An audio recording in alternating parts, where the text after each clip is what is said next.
duduk, saudara. Shalom. Selamat tahun baru. Siapa yang di sini rumahnya kebanjiran? Coba angkat tangan. Tuh, dua lagi. Nggak usah malu. Ya, nggak apa-apa lah, itu hadiah tahun baru. Positifnya berarti kita bersih-bersih rumah gitu kan. Ya, jadi rumah kita bersih lagi. Gitu. Baik, nah tadi waktu ibadah ke 5 tadi ya, kita membahas Matius 6 ayat 33. Ya, Matius 6 ayat 33 itu pada prinsipnya adalah mengenai priority. Kan bunyinya kan cari dahulu kerajaan Allah dan kebenarannya. Nanti semuanya akan ditambah. Berarti itu bicara sebenarnya mengenai prioritas gitu. Apa yang harus kita dahulukan dalam hidup kita. Nah, jadi tadi di baris sebelumnya saya mengatakan bahwa 2020 ini kita harus realignment lagi sebenarnya. What is our priority? Gitu. Prioritas kita itu apa? Gitu ya. Di dalam pelayanan, di dalam keluarga, di dalam pekerjaan, macam-macam. Gitu kan? Nah, kalau masalah pekerjaan saudara lebih tahu dari saya karena itu pekerjaan saudara. Tapi kalau saya membahas malam hari ini mengenai kehidupan bergereja kita, gitu ya, kehidupan rohani, gitu. Apa yang harus kita perlu perbaiki? Karena saya memegang sebuah prinsip sederhana yang saya sudah bagi-bagikan ke banyak orang dan berhasil. Gitu. Bahwa kalau kita mau diberkati, hidup kita diberkati, cara yang paling simpel adalah kita bikin senang di Tuhan. Gitu. Kita berusaha bikin Tuhan itu senang sama kita, ya kan? Itu prinsip saya yang paling sederhana. Dan saya melihat itu terjadi di jemaat yang saya gembalakan, jemaat Tuhan yang saya gembalakan, saya melihat gitu. Nah, artinya apa? Kita kalau ilustrasi begini, kan dari kita kan pasti banyak yang punya anak umur katakanlah 7 tahun, 8 tahun, 10 tahun gitu ya, kan banyak ya.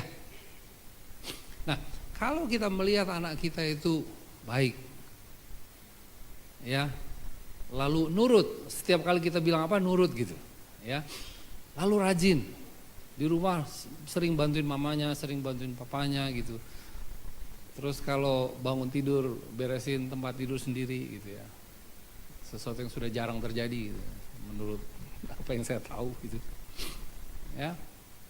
Nah, kita sebagai orang tua melihat anak kita begitu, itu rasanya kita ingin kasih hadiah buat anak kita kan. Kita ingin menyenangkan anak kita, betul nggak? Kita ingin memberi hadiah yang terbaik buat anak kita, melihat anak kita rajin, baik gitu. Nah, saya analogikan dengan Tuhan gitu. Kan kita memanggil dia Bapak kita, berarti kita anak kan. Berarti kalau kita menyenangkan hati Bapak kita dengan pikiran yang baik, pembicaraan yang baik, kelakuan yang baik, masa sih Tuhan gak bisa berkati kita? Ya gak? As simple as that. Jadi ilustrasi ini saya pikir mudah dimengerti. Dan saya sudah bagikan ke banyak orang dan it works. It works.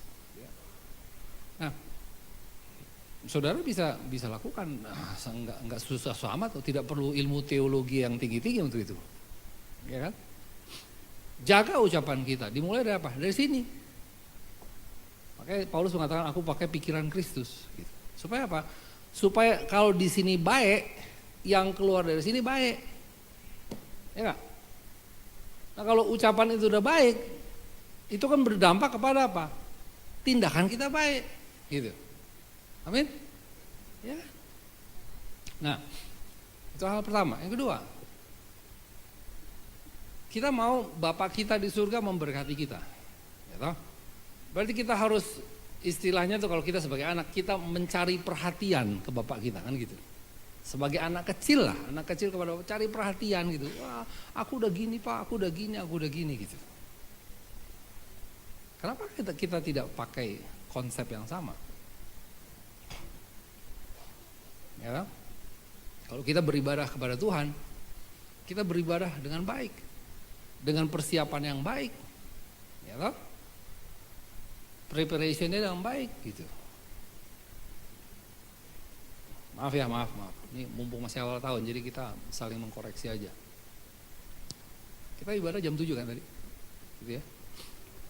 Waktu jam 7 belum sepenuh ini, ya kan? Iyalah, kita open aja lah. Tapi setelah 7 seperempat itu baru penuh gitu. Apa karena jamnya terlalu kepagian? Enggak kan? Tidak. Gitu. Saya pernah punya pengalaman di gereja yang saya gembalakan. Waktu itu ibadah kami jam 7 pagi. Ya, jam 7 pagi. Jemaat datangnya jam 7, 7 seperempat gitu, kadang setengah 8. Kenapa? Ya Pak shift 3 katanya, shift 3 baru selesai setengah 7, jam 7 gitu. Kan kami menggembalakan di kompleks industri JWBK. Oke lah, kita rubah setengah 8 ya, beberapa 3 bulan ke depan kita rubah setengah 8. Jadi setengah 8. Jemaat datang jam berapa? Setengah 8 lewat 15, jam 8 gitu. Itu berlangsung selama 3 bulan, 6 bulan. Mungkin kurang kali ya gitu. Ayo udah kita bikin jam 8 deh gitu. Ya jam 8 gitu. Oke jam 8. Jam berapa mereka datang? 8 seperempat. Jadi bukan karena jamnya. Ya, saya sudah membuktikan itu. Bukan orang terlambat ke gereja, bukan karena jam ibadah, bukan. Attitude kita. I'm sorry to say gitu.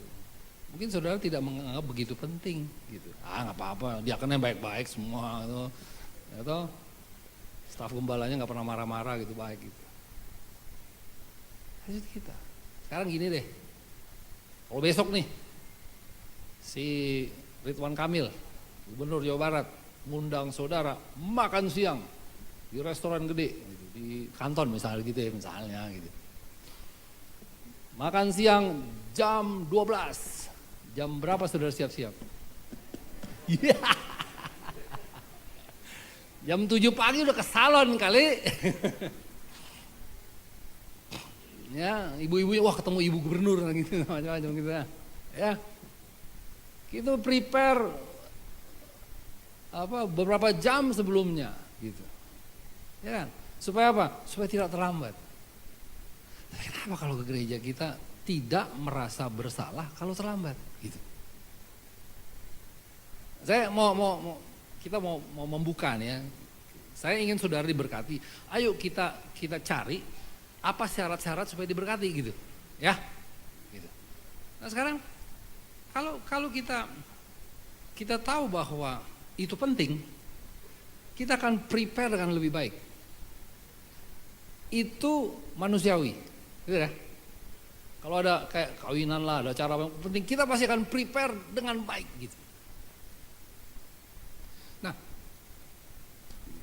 kami sebagai pelayan itu sudah dari awal sudah diberikan sebuah komitmen gitu. Kalau pelayanan jangan terlambat. Datang duluan, pulang belakangan gitu ya. Iya kan? Iyalah. Masa pelayan datang telat, pulang cepetan kan enggak kan? Kan gitu. Nah, saya mau mengajak saudara, coba kita perbaiki kita punya performance terhadap Tuhan gitu. Kalau performance kerjaan itu urusan saudara lah, saudara lebih tahu dari saya.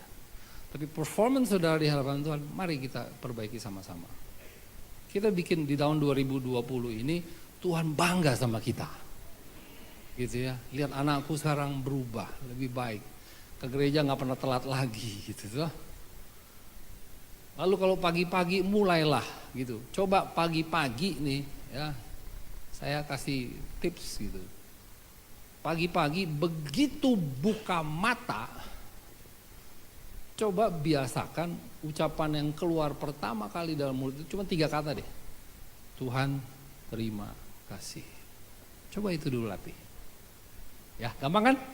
Gampang. Begitu buka mata pagi-pagi, Tuhan terima kasih.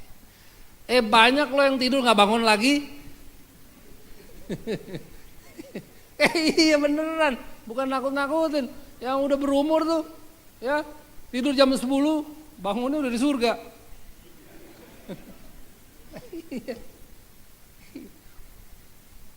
Masih bisa buka mata pagi hari, itu berkat Tuhan loh. Ya, dan kalau sudah berumur, ya udah 40 ke atas lah, ya, saya udah 50-an, saya udah 55. Jadi itu kebiasaan baik, begitu bangun, duduk. Habis duduk, doa aja dulu sebentar. Ucap syukur sama Tuhan. Bikin aja itu refleks. 1, itu bikin Tuhan senang. 2, gak keliengan. Begitu tidur, begitu bangun langsung berdiri, langsung tidur. Ya kan apalagi udah orang berumur biasanya suka pusing cepet toh?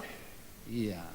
Duduk dulu, metabolisme tubuh jadi stabil dulu gitu toh. Baru doa, ngucap syukur sama Tuhan gitu. Itu hal simpel sebenarnya. Tetapi saya percaya kalau sudah lakukan itu, Tuhan senang sama kita. Because of what? Because the early day, the first time you think about is God gitu. Pertama kali yang kita ingat Tuhan gitu. Ya kan? Begitu ingat itu, kopi mana? Sarapan apa aku pagi ini gitu toh? Siapa yang kumakan hari ini ya? Lain lagi tuh. Gitu. Jadi coba itu kita bikin hal simple sebenarnya. Ya. Terus boleh saya nanya, boleh ya? Awal tahun. Siapa di sini yang sudah khatam Alkitab? Yang baca Alkitab bertamat?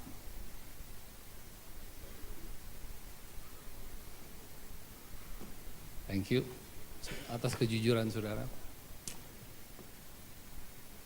Terus terang kita kalah sama Muslim.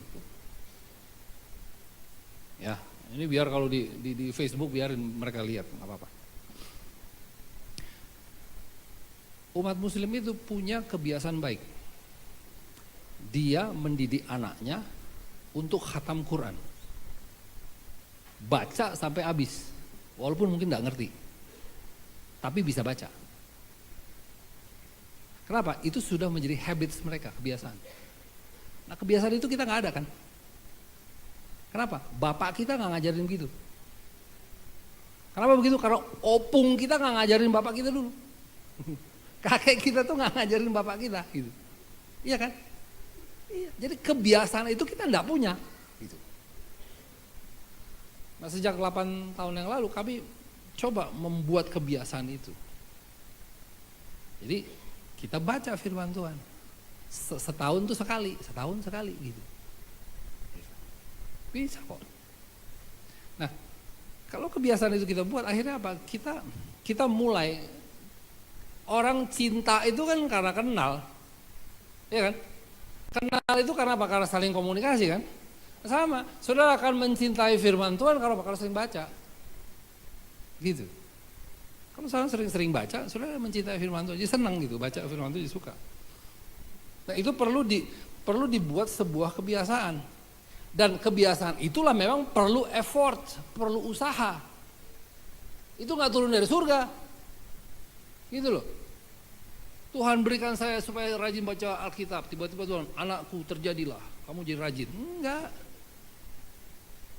Itu harus kita usahakan.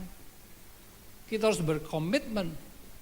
Jadikanlah semua bangsa muridku, ya kan, Matius 28. Nah, murid itu dari memakai kata disciples, ya kan, bahasa Inggrisnya disciples. Nah, dari kata disciples itu kemudian turunlah kata disiplin. Jadi orang Kristen itu perlu disiplin. Bahkan ibadah aja harus dilatih. Ada ayatnya kan, latihlah dirimu beribadah. Maksudnya apa? Supaya kita mempunyai keteraturan berkomunikasi dengan Tuhan. Kan Tuhan kita. Apa kita berkomunikasi kalau kita perlu aja gitu? Just for emergency call. Yang sering kan begitu. We talk to God in emergency situation. Kalau udah kepepet, udah gak bisa lagi baru Tuhan tolong gitu.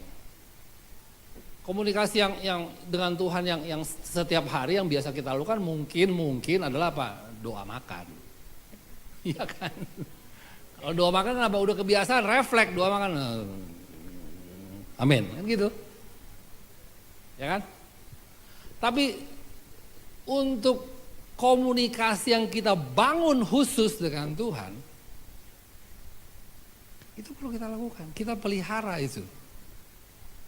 Memang kita nggak seperti saudara kita 5 kali sehari, but at least entah itu baru bangun pagi, ya kan?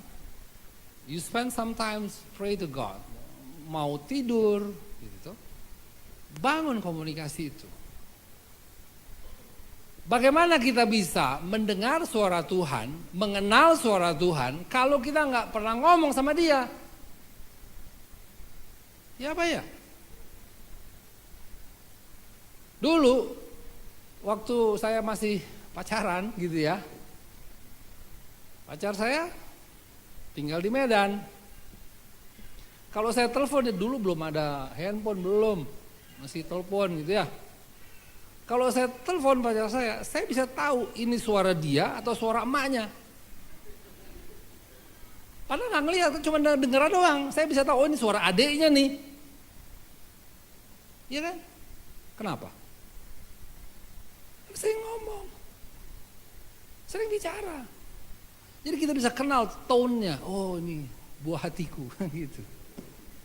Ya kan? Nah sekarang, makanya saya suka, kalau terus terang aja, kalau dalam pertemuan-pertemuan, saya lihat ini orang kagak pernah doa. Terus kalau, kalau ke gereja telat mulu, gitu tuh. Doa malam gak pernah datang, tiba-tiba dia ngomong, Tuhan bicara sama saya, bohong lu, saya bilang. Terus terang aja. Dari mana jalannya? Dia bisa tahu Tuhan ngomongnya, hantu yang ngomong bilang Tuhan. Iya kan? Kita bisa tahu Tuhan bicara, itu kalau kita udah sering ngomong, bicara, kita kenal tuh, oh ini suara Tuhan. Untuk bisa ke situ, ya harus dilatih. Iya Pak ya? Harus dilatih. Latihlah berdoa. Ya, kalau masih susah-susah berdoa, ikutin aja doa Bapa kami itu yang tadi kita doakan. Itu kalau doa terlengkap itu sudah. Itu doa terlengkap itu. Kalau saudara susah berdoa, sudah merangkai kata-kata, doakan doa Bapa kami. Tapi serius. Ya. So, bangun kita punya kehidupan rohani di 2020, karena apa? I tell you 2020 itu tahun yang gak mudah gitu. Ya, saya punya kenalan banyak pengusaha segala macam. This is not a good year. Macam-macam lah. Ini bilang pertumbuhan ekonomi di bawah 5%, macam-macam lah. Pokoknya kesulitan begini, perang nikel lagi dengan Eropa segala macam, itu dampaknya gimana? Macam-macam. This is a tough year gitu. Nah, kalau kita masih merasa sanggup dengan kekuatan kita sendiri, ya sok tuh kalau orang Jawa Barat bilang gitu. Tapi my advice to you, ya deketin Tuhan. I'm serious, deketin Tuhan. Kalau saudara belum dekat-dekat amat, deketin. Kenapa? Dialah kekuatan kita. Amin. Dia kekuatan kita gitu. Di dunia ini ada 2 hukum. Ada hukum alam, ada hukum roh. Gitu. Hukum alam, you kerja, bisnis, beruntung, diberkati. Hukum alam. Orang gak kenal Yesus pun kerja, digaji sebulan, dapat gaji. It's natural. Ya toh?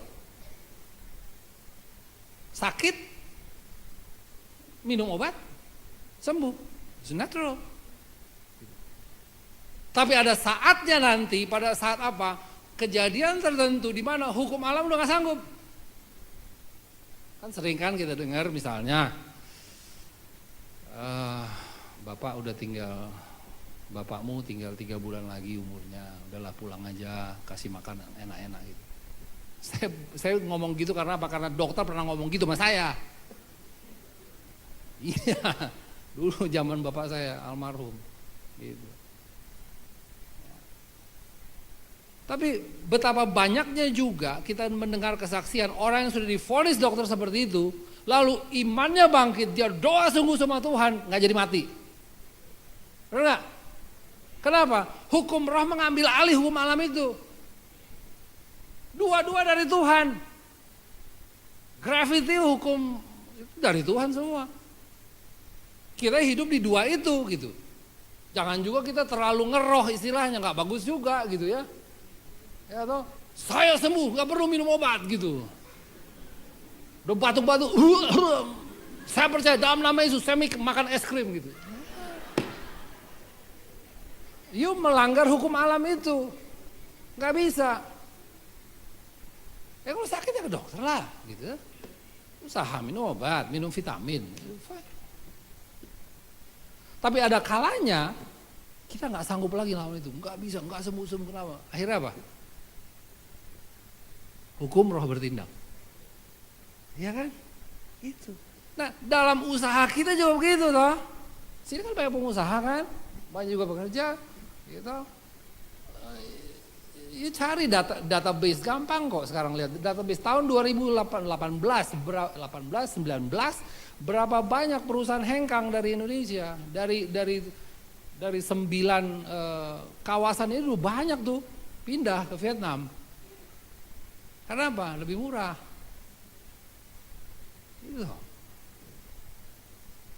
Itu menurut statistik kawasan Cikarang, Egypt, Hyundai, itu ternyata itu 25% PDB kita dari situ. Seluruh Indonesia 25% dari komplek ini. Karena ada ratusan industri di sini. Bayangkan kalau industri itu kolaps. Itu dampaknya besar dalam Indonesia. Persaingan sekarang makin berat. Di antara negara-negara persaingan gitu. Udah mulai perang-perangan nih, perang dingin, perang panas gitu. Ya. Sawit kita nggak dibeli, Jokowi bales nikel nggak dijual gitu. This is 2020, this year itu jadi problem yang cukup serius gitu. Nah, di luar itu semua, ada atau tidak dampak langsung, bisa jadi itu akan berdampak kepada kehidupan kita. Kehidupan keluarga kita. Gitu. Nah, kekuatan apa kita mau bergantung kalau nggak kepada Tuhan gitu loh. Ya nggak? Kemana lagi kita mau bergantung kalau nggak sama Tuhan? Gitu. Tadi saya kasih ilustrasi yang simpel, kalau di sana ini ada satu garis lurus antara tembok itu sama tembok itu. Di tembok itu ada Tuhan Yesus, di tembok yang kiri itu ada setan. Kalau kita mendekati Tuhan ke sana, rajin ibadah, rajin berdoa, gitu toh. Pokoknya kita membangun hubungan komunikasi dengan Tuhan. Ya kan, kita mendekat kan. Automatically jarak kita sama iblis menjauh. Betul ya? Jarak itu menjauh gitu. But sebaliknya kalau kita menjauhi Tuhan gitu. Menjauhi pertemuan-pertemuan ibadah kita. Jarang doa, jarang beribadah, jarang memuji Tuhan gitu. Kita menjauh dari Tuhan. Otomatis apa? Kita mendekat ke situ. Syaitoni rojim itu. Ya. Gitu. Jadi ini nggak terlalu sulit sebenarnya difahami, cuman sulit dilakukan. Kenapa? Perlu konsistensi. Memang yang paling susah itu di dalam kehidupan manusia adalah how to be consistent. Itu yang susah gitu. Kita ngaku aja untuk konsisten itu susah. Tapi bukan nggak bisa, ya kan? Caranya gimana? Ya dilatih. Latihlah diri kita. Latihlah dirimu beribadah. Latihlah misalnya tadi yang apa namanya, contoh-contoh simpel tadi, bangun ucapkan Tuhan terima kasih, habis itu doa sedikit sebentar. Bikin itu jadi kebiasaan. Ya toh, nggak usah kita yang muluk-muluk lah, yang jauh-jauh, nggak usah. Itu dulu deh. Dari 0 ke situ kan lumayan. Ya, dari nggak pernah menjadi ada. Kan lumayan itu. Dari situ kita mulai melangkah selanjutnya. Lukas 16.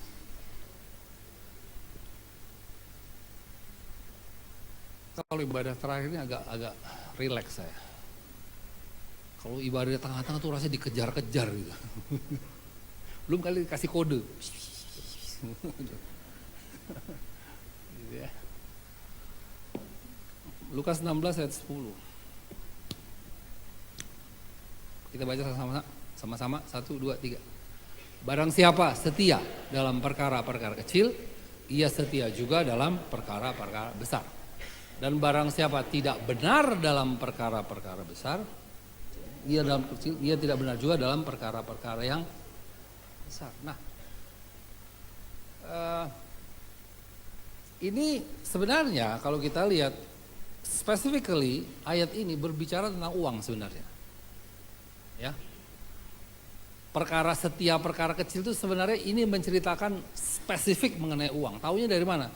Kita baca satu ayat sebelumnya, ayat 9. Dan aku berkata kepadamu, ikatlah persahabatan dengan menggunakan mamon yang tidak jujur. Gitu. Supaya jika mamon itu tidak dapat menolong lagi, kamu diterima di dalam kemah abadi. Ini ada pelajaran khusus karena ini tidak mudah dimengerti.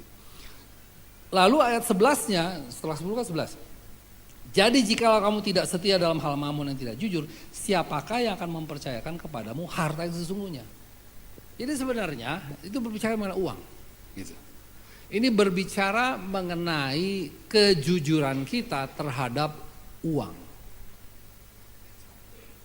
Artinya apa? Kalau kita dikatakan di sini, kalau kita tidak jujur mengelola uang milik orang lain, gitu, gimana Tuhan akan mempercayakan uang yang menjadi milik kita? Gitu. Nah, kejujuran mengenai uang ini memang susah-susah gampang atau gampang-gampang susah. Kayaknya susah-susah gampang, lebih baik susahnya gitu kan. Susah-susah gampang gitu. Nah, kenapa saya bilang begini? Karena uang ini dibilang mamon, tapi kan perlu kita. Iya kan? Perlu kan? Siapa di sini yang tidak perlu uang? Coba katakan. Biar kita masukkan warta jemaat. Iya. Semua kita perlu uang gitu. Kita perlu mengendalikan uang. Jangan uang mengendalikan kita. Kejujuran di dalam keuangan itu juga harus dimulai dari rumah tangga. Kalau ada pasangan yang konseling pranikah sama saya, gitu ya, saya selalu akan berkata kepada pasangan mereka berdua, atau misalnya saya konseling kepada suami istri, kamu tahu nggak gaji suamimu berapa? Kamu tahu nggak gaji istrimu berapa kalau dua-dua kerja misalnya? Bukan rahasia umum, sekarang banyak yang nggak tahu. Gitu. Nggak tahu saya gaji suami saya gitu. Ini nggak boleh. Celah itu di situ. Lah katanya 2 jadi 1. Ya. Kalau 2 jadi 1, jangan ada rahasia di antara kita, kan gitu harusnya kan? Betul kan? Jangan ada rahasia di antara kita. Especially mengenai uang ini. Kenapa? Kalau kita sudah mulai, kita bisa jujur dengan hal-hal simple mengenai keuangan seperti itu, nanti Tuhan akan percayakan hal-hal keuangan lebih besar. Ya kan? Saya, ini kesaksian gitu, saya kerja, istri saya di rumah enggak kerja, tapi yang megang duit dia. Gitu. Saya tiap pagi buka dompet, Ma, isiin dong dompet. Beneran. Isiin dong, diisi namanya, nah cukup, nah gitu. Gak boleh banyak-banyak. Karena laki-laki itu boros. Apa ini ibu-ibu? Gak berani deh. Ya. Saya kurang pinter megang uang. Kurang. Kalau ada gadget bagus, ini kayaknya bagus sih. Gitu. gitu ya. Nah, istri saya itu remnya, gitu. Ini yang mengelola keuangan dengan baik gitu. Semua ATM yang utama dia pegang semua. Saya cuma kasih satu, isi juga sedikit. Gak boleh banyak. Kenapa saya bilang itu lebih aman, saudara? Lebih aman. At least itu mencegah perselingkuhan. Perselingkuhan itu perlu biaya. Emang orang selingkuh nginep di hotel gratis apa? Kan perlu bayar. Ngajak maksi, makan siang bersama gitu. Dimulai dengan makan siang, habis itu makan malam toh. Nah, itu hal seperti itu harus dijaga. Nah, untuk bisa menjaga itu kita harus open terhadap itu. Sehingga apa? Semuanya transparan antara suami istri. Aman keuangan itu. Jadi apa? Kita setia dalam hal-hal simple, perkara kecil di dalam rumah tangga kita. Ya. Kalau kami, kalau udah berjanji, kalau misalnya mau bantu keluarga istri saya biasanya menginisiasi. Gitu. Kalau mau bantu keluarga dari saya, istri saya yang gitu. Jangan, nih Mak, jangan kasih tahu bini ya. Itu nggak baik. Kita mulai tidak jujur dalam keuangan. Saudara mau diberkati dalam hal keuangan? Kalau saudara mau dipercayakan hal-hal besar dalam keuangan, mulailah kita setia dalam hal yang sederhana. Amin. Ya, betul. Jadi itu hal Lukas 16 ini berbicara mengenai keuangan. Nah, yang saya bilang tadi bahwa keuangan itu di dalam keluarga sangat penting. Dan kalau kita salah mengelolanya, keluarga itu bisa goyang, ya kan? Bisa goyang gitu. Nah, para istri juga kalau dipercayakan kepada suaminya, ya jangan juga apa itu apa gitu. Ya kan? Weh, ada cicilan 12 bulan nih, ya kan lumayan. Ada HP terbaru, cicilan, ada 24 bulan itu.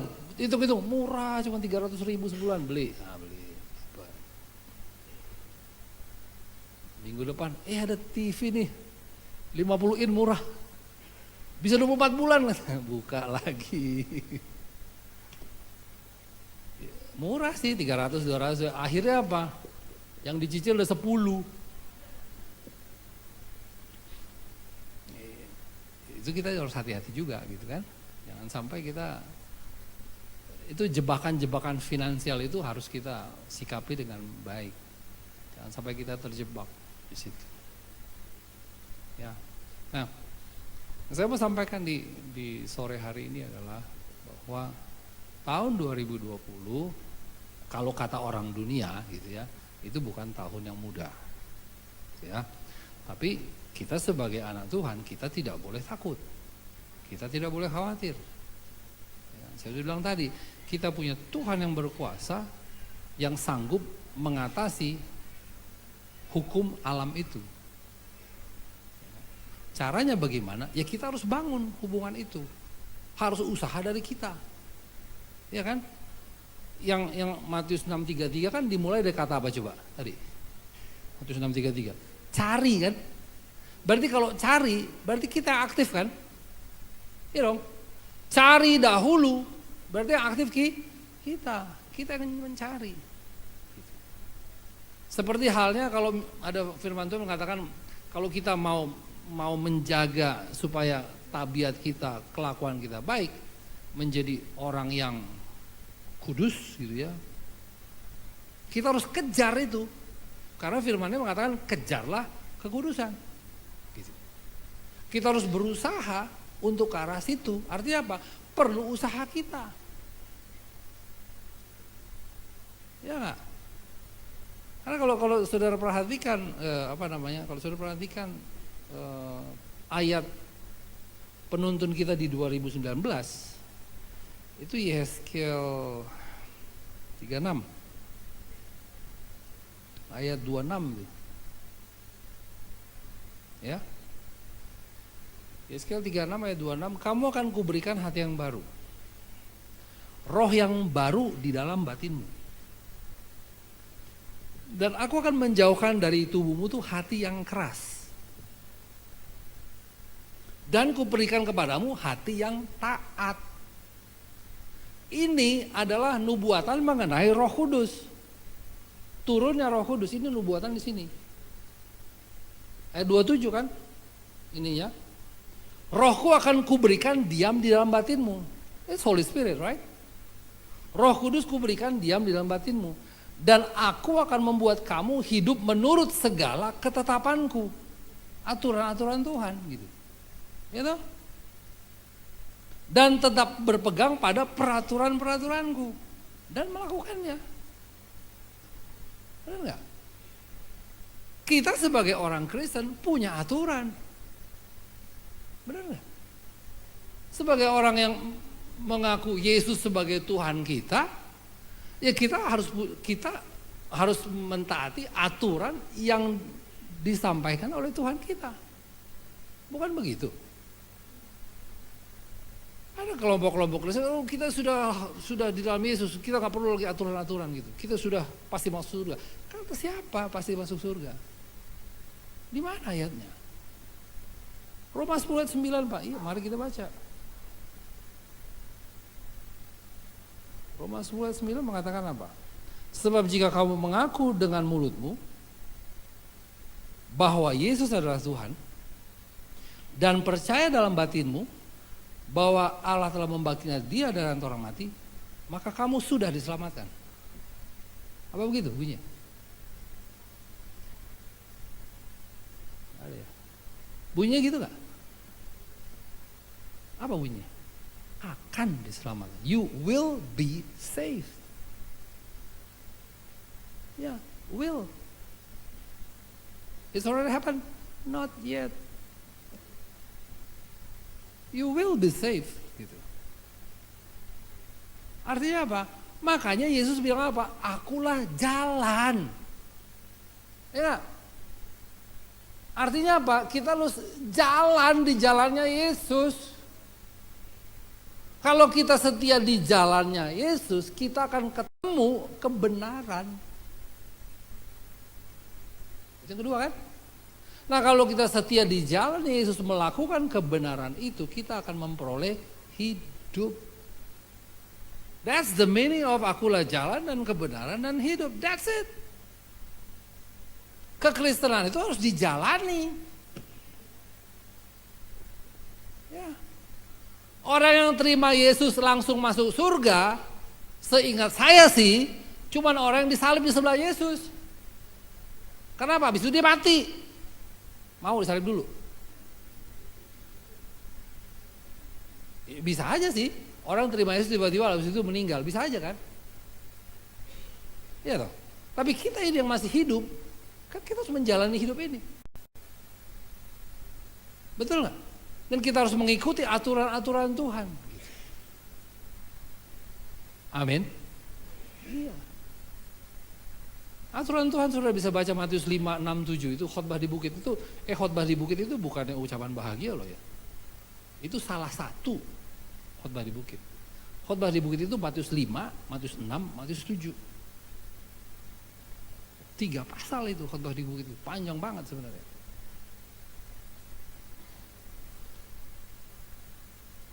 Kita lihat satu-satu. Matius 5 ayat 20. Nah ini, saya pernah bagikan, saya ulang lagi deh. Matius 5:22. Kita lihat dari 21 dulu. Kamu telah mendengar yang difirmankan kepada nenek moyang kita, jangan membunuh. Siapa yang membunuh harus dihukum, gitu ya. Nah, lalu 22 dikatakan, tetapi aku berkata kepadamu. Nah, tetapi di sini jangan kalau kita mengartikannya di Kasana bahasa Indonesia seakan-akan itu menegatifkan. No. Di dalam Kasana Ibrani kalau tetapi is more than it, itulah artinya. Tahu nggak, lebih dari itu. Setiap orang yang marah terhadap saudara harus dihukum. Ini sayangnya salah terjemahannya nggak lengkap gitu. If you have King James Version bisa lihat Matius 5 ayat 22 King James, punya nggak? Tuh, apa bedanya? That whosoever is angry with his brother without a cause. Itu yang nggak diterjemahkan, padahal penting itu. Siapa yang marah terhadap saudara tanpa alasan. Itu yang salah gitu. Karena Tuhan Yesus pernah marah. Pernah toh? Tapi dia ada alasan yang tepat. Yang dilarang di dalam Matius 5 ayat 22, jangan kita marah terhadap saudara kita tanpa alasan. Saudara pulang kantor dimarahin bos, sampai rumah ngemarahin istrimu. Padahal dia kagak salah apa-apa. Itu artinya marah tanpa alasan. Itu yang enggak boleh. Dan menurut 5:21, kalau kita marah tanpa alasan itu sama dengan membunuh. Ngeri gak? Kan sambungan dari 21 itu. Maksudnya apa dibilang begitu? Supaya kita tuh lebih berhati-hati di dalam bertindak. Aturan Ten Commandment itu oleh Tuhan diperjelas lagi. Kamu tahu nggak? Maksudnya itu lebih dari situ. Bukan hanya membunuh secara fisik. Siapa yang berkata kepada saudara kafir, gitu, nggak boleh kita orang Kristen bilang orang kafir. Kalau mereka bilang kafir, urusan dia sama Tuhan kita. Tapi kita sebagai orang Kristen tidak boleh mengatai orang lain kafir. Tidak boleh. Jelas? Siapa yang berkata jahil? Jahil ini masa sih bilang jahil harus dirahkan dalam neraka. Masih bilang jahil lo masuk neraka. Enggak kan? Enggak kan? Iya kan? Apa maksudnya? Kita lihat di bahasa asli, di bahasa Yunani memakai kata moron. Moron itu kalau pakai bahasa yang pas tuh goblok, nah itu. Jadi merupakan sebuah umpatan, makian terhadap orang. Itu moron itu artinya. Jadi menurut Tuhan Yesus yang suka berkata goblok masuk neraka katanya. Pernah baca nggak tuh? Mungkin terlewat sama kita. Tapi itu ajaran Tuhan Yesus loh. Maksudnya apa? Supaya kita harus berhati-hati. Makanya kalau kita mengasihi kan, kasih itu kan begitu ya. Nggak gampang loh. Jangan bilang itu ajaran kasih itu gampang. Ya. Di saat semua tenang-tenang saja, itu gampang.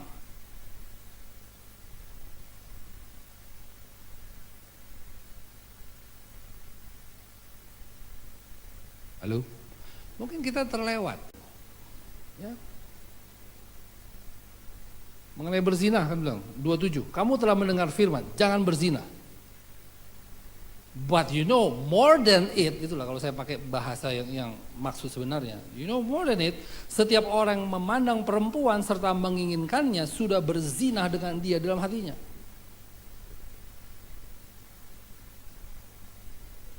Memakai kata lust itu nafsu, bangkit nafsu gitu. Berapa banyak laki-laki di dunia ini yang berzinah dengan gambar?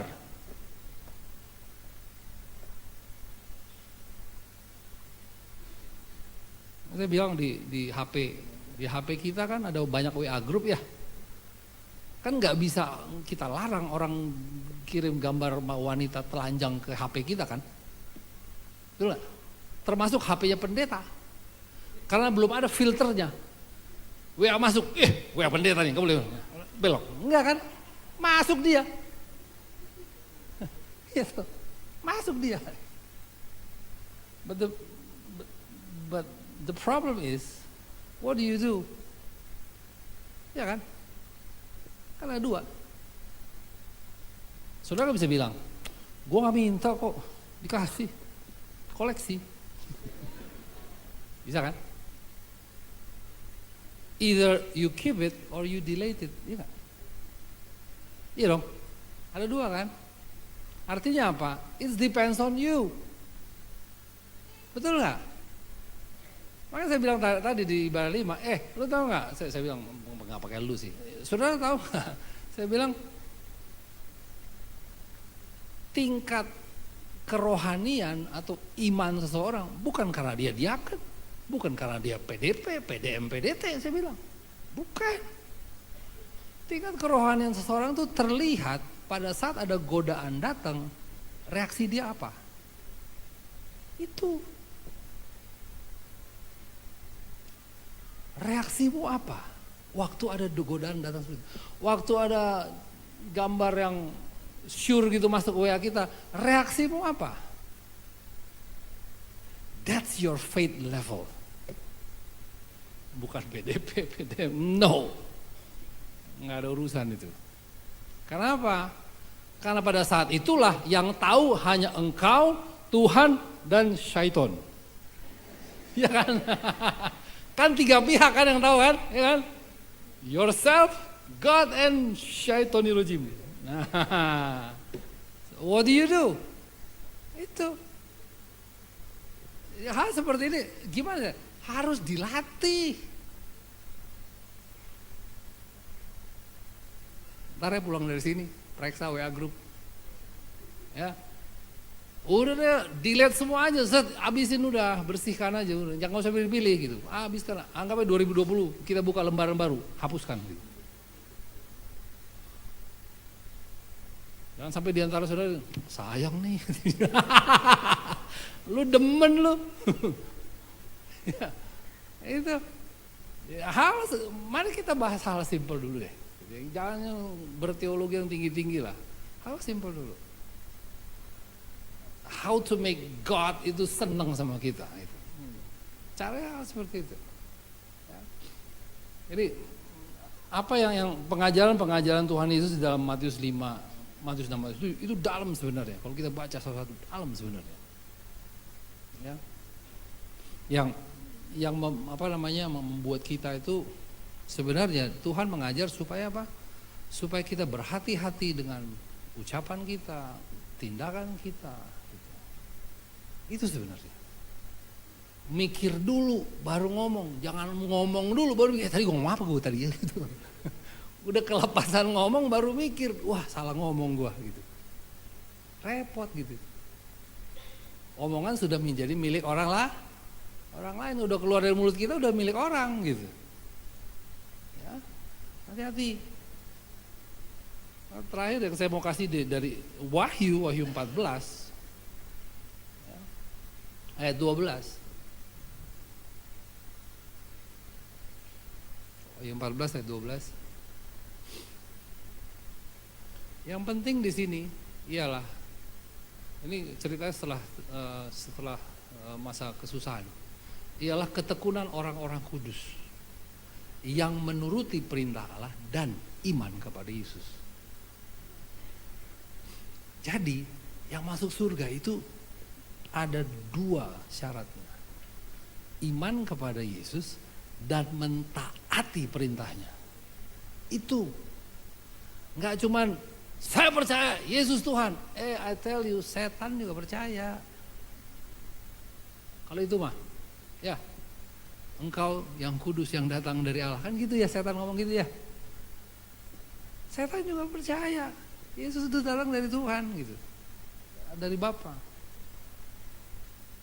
Jadi kita percaya Yesus sebagai Tuhan, it's good, but it is not enough. Amin. It's good, but it's not enough. Kita harus belajar mentaati aturan-aturannya Tuhan. Pengajaran Tuhan itu kita perlu. Supaya apa? Supaya kita menyenangkan Dia. Supaya Tuhan senang sama kita. Tuhan senang sama kita, hidup kita diberkati. Kan gitu. Supaya 2020 ini hidup kita lebih baik lah. Ya. Lebih baik. Di ayat di pasal 22 ini diulang lagi ayat 14. Wahyu 22 ayat 14 diulang lagi nih, udah terakhir tuh. Wahyu 22 kan pasal terakhir ya dalam Alkitab. Oh iya 22 ayat 14, cuman lagi-lagi terjemahannya nggak pas ini.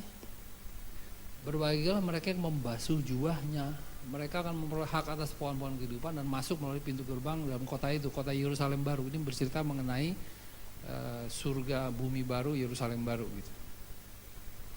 Ya. Kalau di King James-nya lebih tepat. Saya nggak tahu nih bahasa dari mana. Blessed are they that do His commandment. Itu sebenarnya maksudnya. Maka saya juga heran kok jadi membasuh jubah. What is the relation do His commandment kok membasuh jubah gitu. Blessed are they that do His commandment. Apa bukti kita mengasihi Yesus? Apa? Cuman kita ngomong. Alkitab kan bilang begitu kan?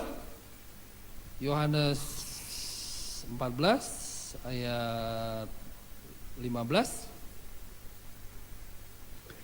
Jikalau kamu mengasihi aku, kamu akan apa? Menuruti. Inilah bukti kita mengasihi Yesus. Bukan cuma ngomong doang gitu. Kalau kita mengatakan aku mengasihimu istriku, kan harus ada buktinya dong. Kita bilang kita mengasihi istri kita, nggak pernah dikasih duit, nggak pernah diapain, nggak pernah. Is that right? Kan enggak. Artinya apa? Kita mengasihi seseorang itu kan kita perlu kasih bukti bahwa kita mengasihi dia. Bukan cuma di omongan doang. Sama dong. Kita bilang kita mengasihi Yesus, buktinya apa? Menuruti segala perintahnya.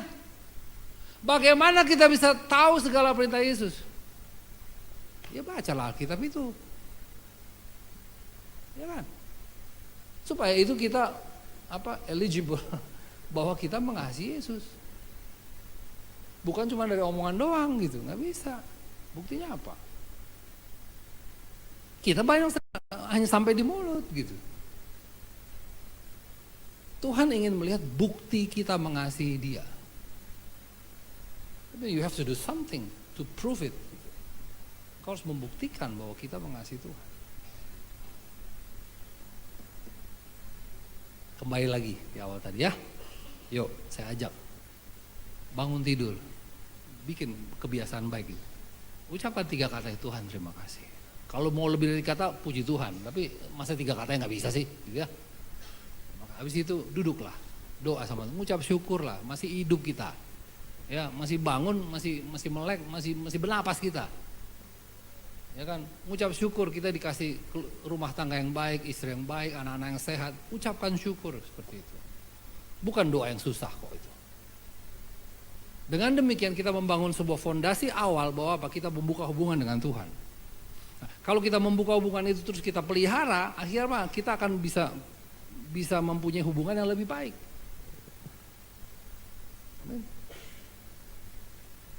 Dan kalau kita disukai sama Tuhan kita, apa yang Tuhan gak bisa bikin buat hidup kita? Iya gak? Kalau Tuhan udah senang sama kita, apa sih yang susah Tuhan bikin memberkati kita? Semudah membalikkan tangan.